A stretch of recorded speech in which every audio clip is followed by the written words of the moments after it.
আসসালামু আলাইকুম। RAC engineers ফ্যামিলিতে আপনাদের স্বাগতম। আজকে আমি আপনাদের দেখাবো একটা সেন্ট্রাল এয়ার কন্ডিশনিংয়ের অটোকেড ডিজাইন। তো দেখেন, এটা একটা বিল্ডিং। এই বিল্ডিংটা হচ্ছে 13 তলার একটা বিল্ডিং। এই উপরে এখানে 4 তলার থেকে পুরোটাই হচ্ছে অফিস, 3 তলাটা হচ্ছে ফুড কোর্ট, আর গ্রাউন্ড ফ্লোর থেকে সেকেন্ড ফ্লোর পর্যন্ত হচ্ছে এই যে দেখতে পাচ্ছেন সব, মানে মার্কেটও আছে, কিছু জায়গায় আবার ব্যাংক অফিস এরকমও আছে ছোট ছোট। এবং কি এই নিচে বেসমেন্ট, 4টা বেসমেন্ট আছে, এখানে কার পার্কিং এর ডিজাইন করা আছে এবং কি বেসমেন্ট ভেন্টিলেশন আছে। আজকে আমি আসলে আপনাদের পুরো ডিজাইনটা দেখাবো না, দেখাবো শুধুমাত্র প্ল্যান রুম, যেটা আসলে একটা সেন্ট্রাল এয়ার কন্ডিশনিং এর মেইন জিনিস। তো দেখতে পারতেছেন, তো এই যেটা দেখেন, একটা আমাদের একটা উপরে রুপটপ প্ল্যান, পুরা প্রজেক্টর ছাদটা হচ্ছে এতটুকু। এই জায়গার মধ্যে হচ্ছে দেখেন, এটা একটা চিলার, 1 নম্বর চিলার, এটা একটা 2 নম্বর চিলার, এটা 3টা চিলার, 3 নম্বর একটা 3টা চিলার।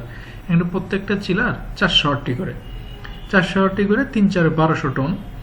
এখানে দেখেন এই পাম্পটা হচ্ছে কুলিং টাওয়ারের জন্য, এই যে কুলিং ওয়াটারটা কুলিং টাওয়ারের সার্কুলেশন করার জন্য এই 4টা পাম্প, 3টা কুলিং টাওয়ারের জন্য 4টা পাম্প, একটা হচ্ছে স্ট্যান্ড বাই পাম্প, এই জন্য 4টা দেওয়া হয়েছে। মানে যা বাই চান্স যদি একটা পাম্প নষ্ট হয়ে যায়, এই জন্য আরেকটা পাম্প দিয়ে কাজ চালাবে, এবং কি একটা পাম্প সবসময় স্টকে রাখা হবে, যাতে ভবিষ্যতে যে কোনো প্রবলেম হলে যাতে ব্যাকআপ হিসেবে কাজ করে।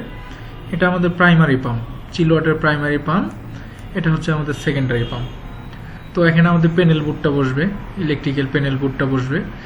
তারপরে এই যে দেখতে পাচ্ছেন, এটা আসলে রাইজার, এই যেগুলো রাইজার।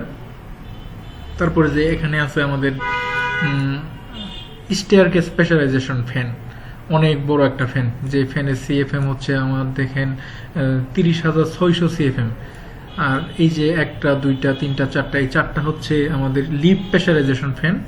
আর এই জিনিসটা হচ্ছে আমাদের ওই আমি বলছিলাম একটু আগে যে 3rd ফ্লোরে আমাদের একটা ফুড কোর্ট আছে, এই ফুড কোর্টের এক্সজস্ট, এবং কি এই এক্সজস্টটা কি ড্রাই স্কুবার থেকে পরিষ্কার করে তারপরে বাইরে ছাড়তেছে।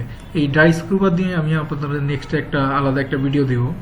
তো এই যেটা হচ্ছে একটা টিএফএটা হচ্ছে আমাদের ফ্রেশ এয়ারের জন্য। টিএফএ মানে কি, টিটেড ফ্রেশ এয়ার এইচইউ, তার মানে এটাও একটা এয়ার হ্যান্ডলিং ইউনিট, যা দিয়ে আমরা শুধুমাত্র ফ্রেশ এয়ার দিচ্ছি।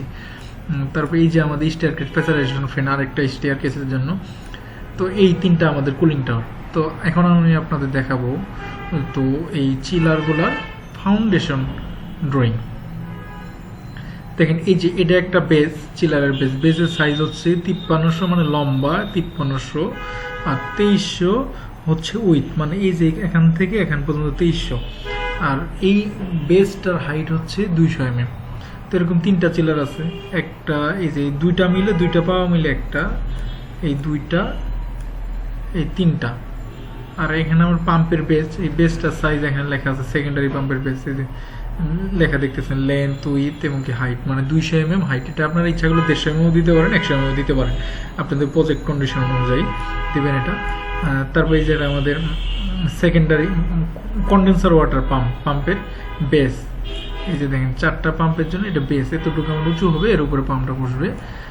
তারপরে এটা আমাদের প্রাইমারি পাম্প, এটা আমাদের ওই টিএফএটার কথা বলছিলাম, যে ওই টিএফএটার বেস ড্রয়িং। আর এটা হচ্ছে আমাদের কুলিং টাওয়ারের বেস ড্রয়িং। এই কুলিং টাওয়ারের বেস ড্রয়িং দেখতে পাচ্ছেন, এই যে ছোট ছোট বেস।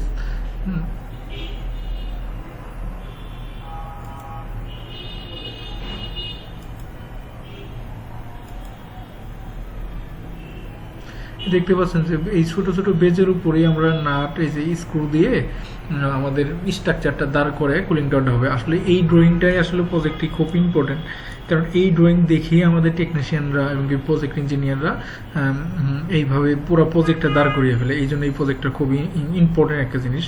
দেখেন, এই যে আমাদের এই যে এখানে দেখতে পাচ্ছেন না, এই যে একটা বেস, এই বেসটার একটা ডিটেইলস হচ্ছে এরকম, তার মানে এর হাইটটা হবে এতটুক, এর ভিতরে একটা স্ক্রু ঢুকবে। এইভাবে আমাদের এই প্রত্যেকটা খুঁটি করতে হবে, এরকমভাবে যতগুলা খুঁটি আছে অতগুলা খুঁটি আমাদের লাগবে। তারপরে এই যে দেখতে পারতেছেন, এই কুলিং টাওয়ারটা আবার আপনারা দেখেন, এই কুলিং টাওয়ারটা যখন পুরোপুরি সেট আপ হয়ে যাবে দেখতে এরকম দেখা যাবে, এক সাইডটা এরকম দেখা যাবে। আমাদের প্রত্যেকটা কুলিং টাওয়ার, আমাদের 3টা কুলিং টাওয়ার আছে, প্রত্যেকটা কুলিং টাওয়ারে যে 2টা করে ফ্যান আছে, এখানে একটা ফ্যান, এখানে একটা ফ্যান, একটা ল্যাডার আছে কুলিং টাওয়ারের উপরে মেনটেন্যান্স করার জন্য। এই সাইডটাতে আবার একটা ডোর থাকে কুলিং টাওয়ারের ভিতরে ইনফিলগুলো দেখার জন্য। এই যে নিচে দেখতে পাচ্ছেন একটা বেসিন, এটা একটা বেসিন। কিছু কিছু কুলিং টাওয়ার একটা বেসিন থাকে, আমাদের এই কুলিং টাওয়ারটাতে প্রতি কুলিং টাওয়ারে 2টা করে বেসিন। এখানে একটা কি ড্রেনেজ লাইন থাকে, যেটাকে আমরা ব্লু লাইন বাল্ব বলি। এখানে আবার ওভারফ্লো লাইন থাকে একটা, আরেকটা থাকে মেকআপ ওয়াটার লাইন। তো আশা করি বুঝতে পারছেন। তো এখন দেখেন এই জায়গাটা, এই চিলারটার আমাদের সেকশন ড্রয়িং।